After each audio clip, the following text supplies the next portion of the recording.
مار دیا۔ ایک وقت میں پوری دنیا کا ایک ہی بادشاہ، دو مسلمان تھے دو کافر۔ مسلمانوں میں حضرت سلیمان علیہ السلام اور جناب ذوالقرنین علیہ السلام، اور کافروں میں بخت نصر اور نمرود۔ یہ دو لوگ ہیں جنہیں اللہ نے پوری دنیا میں اقتدار دیا، اور پھر اس کے بعد آنے والے وقت میں اللہ تعالیٰ امام مہدی کو سارا اقتدار عطا فرمائے گا پوری دنیا کا۔ حضرت ذوالقرنین کے بارے میں دو روایات ہیں، ایک تو یہ ہے کہ وہ نبی تھے اور ایک یہ ہے کہ نہیں وہ ولی تھے، لیکن مجھے حضرت مولا علی شیر خدا رضی اللہ تعالیٰ عنہ کا قول ملا ہے جس میں آپ نے فرمایا کہ نہیں وہ نبی نہیں تھے، تو اس لیے میرا نظریہ یہی ہے کہ وہ اللہ کے ایک نیک بندے تھے۔ اللہ نے انہیں پوری زمین میں اقتدار دیا۔ وہ ایک مہم پہ نکلے، ان کا ارادہ بنا کہ میں ذرا دنیا کا چکر لگاؤں، تو انہوں نے سفر شروع کیا کہ میں دیکھوں ذرا سورج غروب کہاں ہوتا ہے۔ تو فرماتے میں پہنچا، بڑا گیا لیکن میں اس مقام تک پہنچ گیا جہاں سورج غروب ہوتا ہے، تو پھر میں نے دیکھا کہ ایک سیاہ کنواں ہے جس کے اندر جا کے وہ چھپ گیا ہے، لیکن رب کریم کی اس حقیقت تک میں پہنچ سکا نہیں۔ پھر آپ فرماتے ہیں کہ میں آگے نکلا تو مجھے ایک قوم کے بارے میں بتلایا گیا جو بڑی خونخوار قوم تھی، بڑی خونخوار، اس کو یاجوج اور ماجوج کہا جاتا ہے۔ یہ قوم اتنی خونخوار تھی کہ یہ درندوں کو بھی کھا جایا کرتے، اتنے لمبے چوڑے ان کے قد تھے، اتنے زیادہ طاقتور تھے کہ سانپ اور بچھو بھی کھا جاتے تھے۔ یہ نکلا کرتے تھے سبزے کے دنوں میں تو ساری کھیتیاں اجاڑ جاتے تھے، ہر چیز تباہ کر جاتے تھے، حتیٰ کہ انسانوں تک کو کھا جاتے تھے۔ تو حضرت ذوالقرنین جب وہاں پہنچے، اللہ تبارک و تعالیٰ نے انہیں ان مظلوم لوگوں کا مددگار بنایا جن پر یاجوج اور ماجوج کی قوم ظلم کرتی تھی۔ انہوں نے آپ سے کہا کہ حضور مہربانی فرمائیں، اس قوم سے تو ہماری جان چھڑائیں۔ آپ نے فرمایا تم میری مدد کرو۔ انہوں نے کہا حضور کس طرح؟ فرمایا بس جسمانی طور پر میری مدد کرو۔ تو آپ نے پھر وہاں ایک دیوار بنائی، لوہا کاٹ کر، سیسا پگھلا کر، پتھر ڈال کر ایک بڑی موٹی تازی دیوار بنائی، اور اتنی اونچی بنائی، اور پھر اس کے چاروں جانب آگ جلائی تاکہ وہ لوہا اس طرح پگھل جائے کہ وہ دیواروں کے ساتھ چپک جائے، تاکہ کوئی آدمی پیر رکھنا چاہے تو پیر رکھ کے اس پہ چڑھ نہ سکے۔ آپ نے وہ دیوار بنائی۔ اب اس قوم کا حال یہ ہوا کہ وہ اس کے اندر قید ہیں، وہ صبح جب اٹھتے ہیں تو اس کو توڑنا شروع کرتے ہیں، توڑتے رہتے ہیں، تو جب شام ہوتی ہے تو ان میں سے ہر روز ایک شخص کہتا ہے اتنی رہنے دو باقی کل کریں گے، لیکن جب وہ سویرے اٹھتے ہیں تو اللہ تعالیٰ اس دیوار کو پھر سے مضبوط فرما دیتا ہے۔ نبی کریم علیہ السلام نے فرمایا قرب قیامت میں ایک وقت آئے گا، قیامت کے قریب جا کے ایک ٹائم ایسا آئے گا کہ اس مخلوق میں سے ہی ایک شخص پکارے گا اور پکار کے کہے گا کہ اب سو جاؤ انشاءاللہ۔ اللہ ان کی زبان پہ جاری کہے گا اب سو جاؤ اور سویرے انشاءاللہ یہیں سے شروع کریں گے۔ تو فرمایا وہ چونکہ انشاءاللہ کہیں گے تو پھر اللہ تبارک و تعالی اگلے دن اس دیوار کو وہیں پہ رکھے گا جہاں رات کو انہوں نے اسے چھوڑا تھا۔ اگلے دن وہ توڑیں گے تو دیوار ساری ٹوٹ جائے گی، اور پھر اللہ تبارک و تعالی کا فضل ہوگا تو مسلمان کی طرف وہ بڑھیں گے، وہ قتل و غارت کریں گے، پھر سے وہی درندگی کریں گے۔ تو پھر حضرت عیسیٰ علیہ السلام ان کے لیے دعا کریں گے۔ وہ دعا کا یہ حال ہوگا کہ ان کے وجود پر کچھ ایسی چیزیں برآمد ہوں گی جن کی وجہ سے وہ مر جائیں گے، ختم کر دیے جائیں گے، قیامت کے قریب جا کے وہ دوبارہ آئیں گے۔ اس کے بعد پھر اللہ تبارک و تعالیٰ نے سورہ کہف کی آخری آیات میں 7 سمندر اور ان جیسے اور بھی آ جائیں، فرمایا 7 سمندر ہوں اور ان جیسے اور بھی آ جائیں اور مل کر وہ روشنائی بن جائیں تو میرے رب کے کلمات ختم ہونے سے پہلے سمندر ختم ہو جائیں گے۔ اور آخری آیت میں اللہ تعالیٰ نے فرمایا کہ اے رسول صلی اللہ تعالی علیہ وسلم آپ کہہ دیجئے کہ میں تمہاری طرح ہی ایک بشر ہوں، انا بشر مثلکم، میں بھی تمہاری طرح ایک۔ اب مثلکم کا بہت سارے لوگوں نے ترجمہ اپنی طرح کا کر لیا ہے، حالانکہ حضور صلی اللہ تعالی علیہ وسلم نے فرمایا کہ بشر ہونے میں تمہاری طرح ہوں، رسول ہونے میں تمہاری طرح نہیں، اللہ کا حبیب ہونے میں تمہاری طرح۔ اور وہ یہ جو میں کہہ رہا ہوں نا نہیں، تو یہ صحیح بخاری کے لفظ ہیں۔ حضور نے فرمایا ایکم مثلی، کون ہے تم میں جو میری طرح ہو؟ اور تو اپنے رسول کے بارے میں یہ کہے کہ بکریاں چرا رہے تھے تو معاذ اللہ انہیں پتہ ہی نہیں تھا کہ میں نبی بن جاؤں گا، ایسی کوئی بات نہیں۔ اعلیٰ حضرت فرماتے ہیں اللہ اللہ وہ بچپنے کی پھبن، یعنی بچپن میں بھی رنگ ڈھنگ نرالے تھے میرے رسول، اللہ اللہ وہ بچپنے کی پھبن، اس خدا بھاتی صورت پہ لاکھوں سلام، اس خدا بھاتی صورت پہ۔ اور مرحوم اعظم چشتی نے بھی ایک جملہ بڑا خوبصورت کہا، اس نے کہا تیری حیات پاک کا ہر لمحہ پیغمبر لگا۔ انہوں نے اپنے چچا کو بے جان بتوں کی عبادت سے روکا، عذاب الہی سے ڈرایا۔ اس نے کہا کہ آپ ہمیں ہمارے خداؤں سے پھیرنا چاہتے ہیں، اس سے رک جائیں ورنہ ہم آپ کو سنسار کر دیں گے۔ ابراہیم علیہ السلام نے کہا کہ میں آپ کے لیے اپنے رب سے استغفار کرتا رہوں گا۔ وہ مجھ پر بہت مہربان ہے۔ تو اللہ تبارک و تعالیٰ نے انہیں اسحاق علیہ السلام بیٹے اور یعقوب علیہ السلام پوتے کی بشارت دی، اور یہ بھی فرمایا کہ یہ دونوں نبی بھی ہوں گے۔ پھر آیت نمبر 51 سے لے کر 58 تک مختلف انبیاء کا ذکر ہے۔ اللہ تعالیٰ نے اس میں فرمایا کہ حضرت موسیٰ کو برگزیدہ رسول، نبی اور اللہ کا رازدار کہا گیا، اور حضرت ہارون کی نبوت کا بیان بھی ہوا، اور حضرت اسماعیل کو وعدے کے سچے، نماز اور زکوٰۃ کا حکم دینے والے رسول اور نبی اور اللہ کا پسندیدہ قرار دیا گیا۔ ادریس علیہ السلام کو صدیق نبی قرار دیتے ہوئے فرمایا کہ ہم نے ان کو بلند جگہ پہ بٹھایا۔ کہاں ہے ادریس علیہ السلام؟ چوتھے آسمان میں بھی، اور جنت کا قول بھی ہے۔ دو روایتیں ان کے بارے میں ملتی ہیں۔ ایک تو یہ ہے کہ وہ حضرت ملک الموت سے ایک دفعہ کہنے لگے تو میرا یار نہیں بن جاتا؟ اللہ ہی بھلا کرے۔ حضرت اسرائیل کو کہنے لگے دوست بن جاتے ہیں، دوستی ہو گئی۔ فرمانے لگے یار موت کا ذائقہ کیسے چکھاتا ہے؟ کہنے لگا میں آپ کو چکھا دیتا ہوں۔ آپ کو موت کا ذائقہ چکھایا اور دوبارہ پھر وہ ڈال دی، آپ اٹھ کے بیٹھ گئے۔ کہنے لگے دوزخ تو دکھا، نے وہ بھی دکھا دی۔ فرمایا جنت تو دکھا، جنت بھی دکھائی۔ تو کہنے لگا واپس چلیں، فرمانے لگے اب تو نہیں جانا۔ کیوں؟ فرمایا رب فرماتا ہے ہم فیہا خالدون، جو جنت میں آئے گا یہی رہے گا۔ میں کہا جناب وہ تو پہلے موت کا ذائقہ چکھنا ہے، پل صراط جو دوزخ کے اوپر ہے وہاں سے گزرنا ہے۔ تو آپ فرمانے لگے یہ دونوں کام میں کر چکا ہوں اور تو نہیں کرائے ہیں، لہذا میں آ گیا ہوں تو میں نے یہیں پہ رہنا ہے۔ اب حضرت ملک الموت علیہ السلام نے عرض کی مالک یہ تیرا بندہ، فرمایا تیری دوست بھی اس کے ساتھ لگی تھی تو میری توفیق سے ہی لگی تھی، اور یہ یہاں تک آئے بھی میری توفیق سے ہی ہے، میرا ارادہ بن گیا انہیں یہاں رکھنے۔ میری طلب بھی تو تیرے کرم کا صدقہ ہے، میری طلب بھی تو تیرے کرم کا صدقہ ہے۔ یہ پاؤں اٹھتے نہیں بلکہ یہ اٹھائے جاتے ہیں، تو یہ بھی تو اس کا کرم ہوتا ہے نا کہ وہ کس طرح کر کے کسی کو نوازتا ہے۔ آیت نمبر 59 میں اللہ تعالیٰ کے فرما بردار اور سرکش بندوں کے احوال اور جو ان کے آخرت میں احوال ہوں گے ان کا ذکر کیا گیا۔ آیت نمبر 66 میں بتایا گیا ہے کہ منکرین آخرت حیات بعد الموت کے بارے میں ہمیشہ شک میں مبتلا رہے۔ انہیں یقین ہونا چاہیے کہ مرنے کے بعد دوبارہ وہی خالق زندہ کرے گا جس نے پہلی بار بغیر کسی نام و نشان کے پیدا کیا۔ آیت نمبر 76 میں بتایا کہ جو لوگ گمراہی میں مبتلا ہیں ان کے ابتلا میں اضافے کے لیے مہلت کی مدت بڑھا دی جاتی، اور جو ہدایت یافتہ ہیں ان کو مزید استقامت نصیب ہوتی ہے۔ اللہ کے ہاں ثواب اور انجام خیر کے اعتبار سے باقی رہنے والی نیکیاں سب سے زیادہ بہتر۔ ایسی نیکیاں کریں جو باقی رہیں ہمیشہ، کیا کہتے ہیں؟ صدقہ جاریہ۔ آیت نمبر 81 میں فرمایا کہ مشرکین اس امید پر اللہ کے سوا معبودان باطل کی عبادت کرتے ہیں کہ مشکل میں ان کی مدد کریں گے۔ فرمایا ہرگز نہیں، وہ ان کے دشمن بن کے عبادت کا انکار کریں گے۔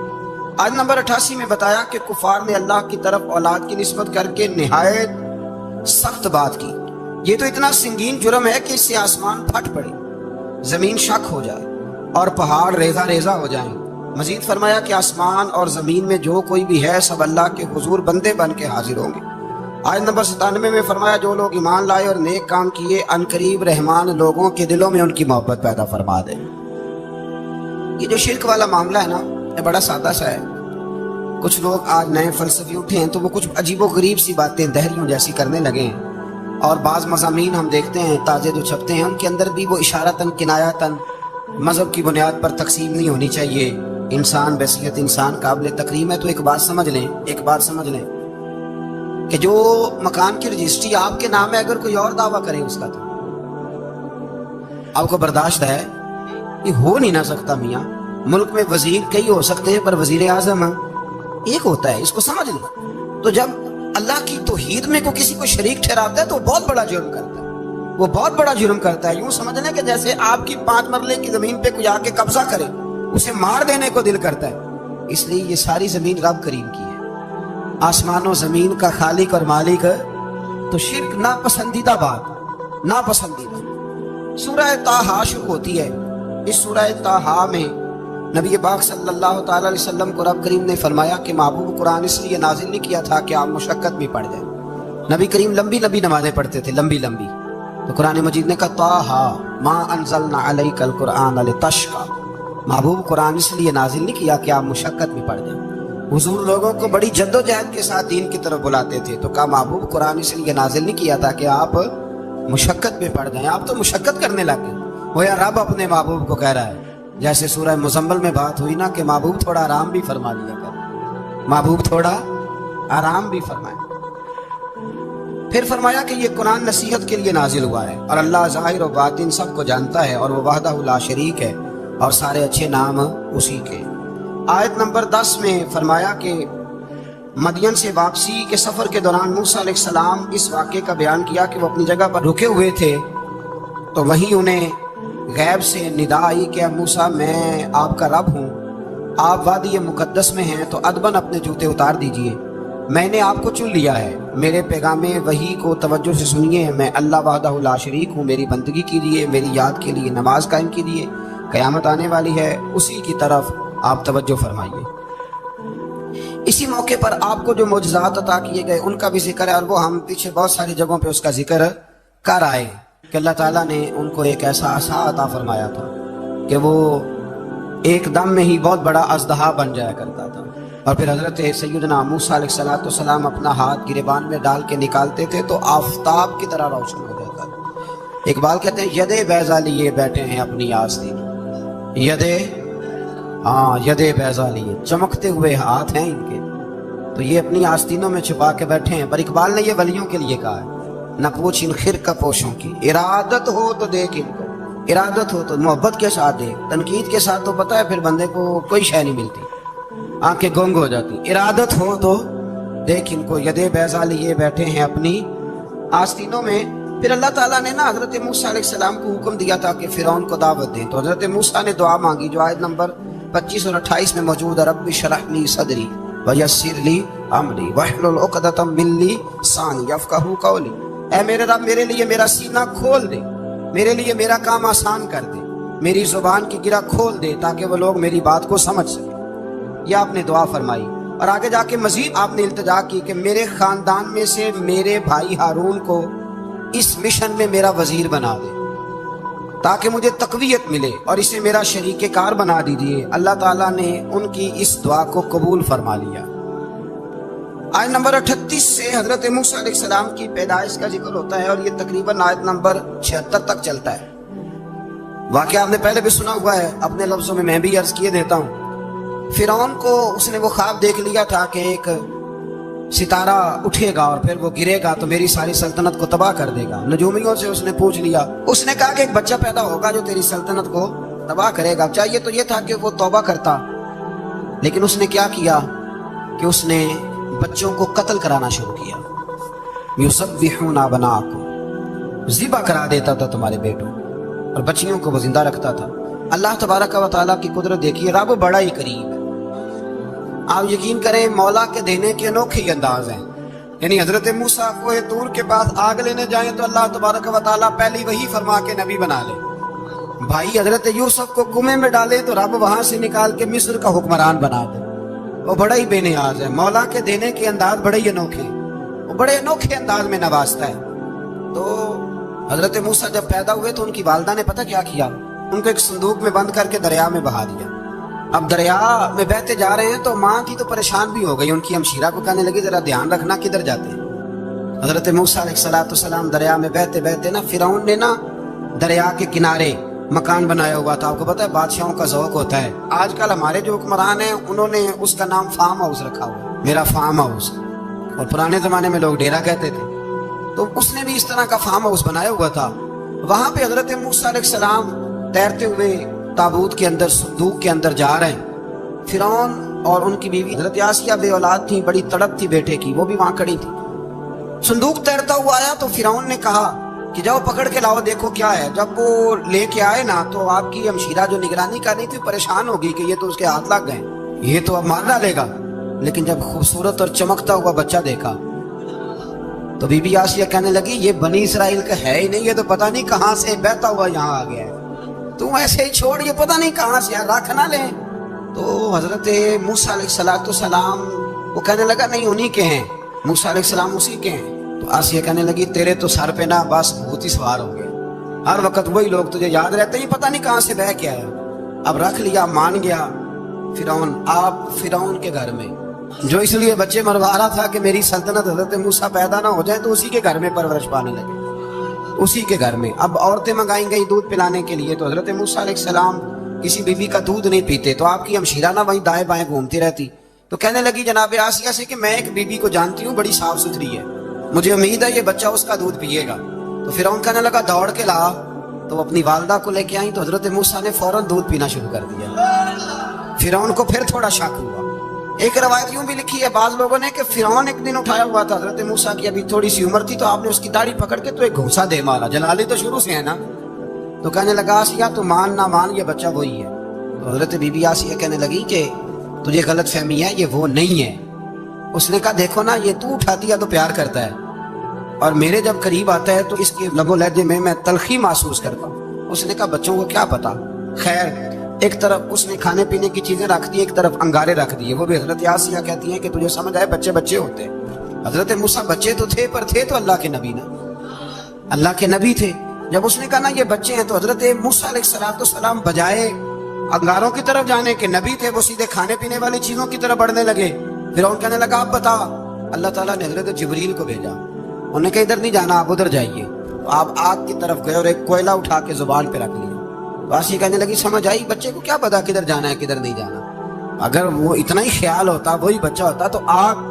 اور بعد مفسرین نے لکھا ہے یہ جو حضرت موسیٰ دعا مانگتے تھے نا ربی شرح لی صدری ویسر لی امری, یہ وہ آگ کا انگارہ جب کوئلہ منہ میں رکھا تھا نا تو اس کی وجہ سے زبان میں کچھ لکنت آ گئی. تو آپ دعا کرتے تھے کہ یا اللہ میری زبان کی وہ بند گرا کھول دے تاکہ میں کھل کے فرعون کے سامنے بات کر سکوں. وہیں حضرت موسیٰ پلنے لگے, وہیں پلے, وہیں جوان ہوئے, وہیں اللہ نے ساری دولتیں دی. بہن بھی ملی, ماں بھی ملی اور سارے عزیزوں کا پیار بھی ملا. اسی گھر کے اندر اللہ نے پرورش کر کے فرعون کے ظلم سے بنی اسرائیل کو نجات عطا فرمائی. آج نمبر 77 سے موسیٰ علیہ السلام کو حکم ہوا کہ راتوں رات بنی اسرائیل کو لے کے نکل جائیں. انہیں اللہ کی طرف سے یقین دلایا گیا کہ ان کے لیے سمندر میں خشک راستہ نکال لیا جائے گا. فرعون نے ان کا تعاقب کیا اور سمندر میں غرق کر دیے گئے. اس مقام پر اللہ تعالیٰ نے بنی اسرائیل پر اپنے احسانات کا ایک بار پھر ذکر فرمایا. حضرت سعد بن ابی وقاص رضی اللہ تعالیٰ عنہ ایک دن جہاد کے لیے نکلے تو رستے میں سمندر آ گیا. حضرت موسیٰ کی قوم کو نا سمندر نے رستہ دیا تھا. تو جناب سعد بن ابی وقاص سمندر کے کنارے کھڑے ہو کے اب وہ لوگ پوچھنے لگے حضور کیا کرنا ہے. فرمایا کرنا کیا ہے ابھی دیکھیں کیا ہوتا ہے. تو فرمانے لگے وہ سمندر و دریا اگر تو حضرت موسیٰ کی نافرمان قوم کو رستہ دیتا ہے تو ہم تو رسول اللہ کے فرما بردار غلام ہیں, ہمیں بھی رستہ دے. تو 12 رستے بن گئے دریا میں سے. جناب سعد بن ابی وقاص لشکر لے کے گزر گئے. باہر گئے تو ایک دفعہ پھر صحابہ کو یقین دلایا. فرمایا کسی کی کوئی چیز تو نہیں رہ گئی دریا میں. دشت تو دشت ہیں دریا بھی نہ چھوڑے ہم, بحر ظلمات میں دوڑا دیے. اب میں کیا کروں, علامہ اقبال نے ہر جگہ کلام لکھا ہے.